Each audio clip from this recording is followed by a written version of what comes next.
But just in the last few days, the Alabama State Supreme Court handed down a history-making decision which found that human embryos are covered by Alabama law and even by the Alabama Constitution as children, regardless of where an embryo may be found. The Alabama State Supreme Court has really thought through this issue, and it has done so in a way that is likely not only to prompt a lot of conversation, but I can hope will prompt a lot of moral thinking, even as a prompt to conscience among American evangelicals. And a part of the background of this is simple, and it comes down, as Associate Justice James Mitchell, writing for the majority, said, Alabama law is really clear.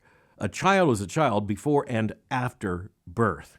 And as a matter of fact, in Alabama, it is now quite clear that a child is thus a child from the moment of fertilization until the moment of natural death. That is something that the Alabama Supreme Court made abundantly clear is just a part of the common law tradition. It's a part of the English legal tradition. It's a part of our own legal tradition, which is why, in a very widely known case of several years ago, when a man murdered his wife who was pregnant with a child, he was found guilty of 2 murders, not simply of 1. The 3 couples whose embryos had been destroyed there in Mobile sought relief from the courts, and they sought damages. They wanted a court ruling, and the Supreme Court in Alabama gave them that ruling.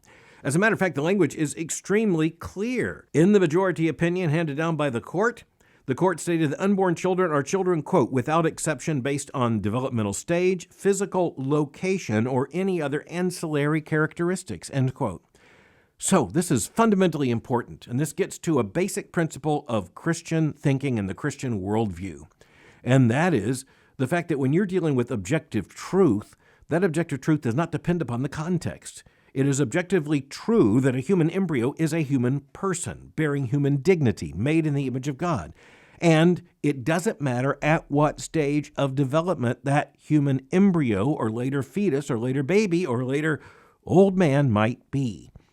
That person, whether male or female, regardless of age or other circumstances, is made in God's image and is so undeniably. But the language that was used in this majority opinion at the Alabama State Supreme Court is remarkable because of the insertion of the phrase physical location. The physical location here has to do with the fact that there are those who had argued publicly that if the embryo is in a mother's womb, then it's protected.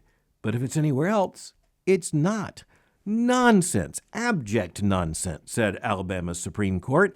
That human being is a human being regardless of developmental stage or physical location, whether in the womb or in a freezer.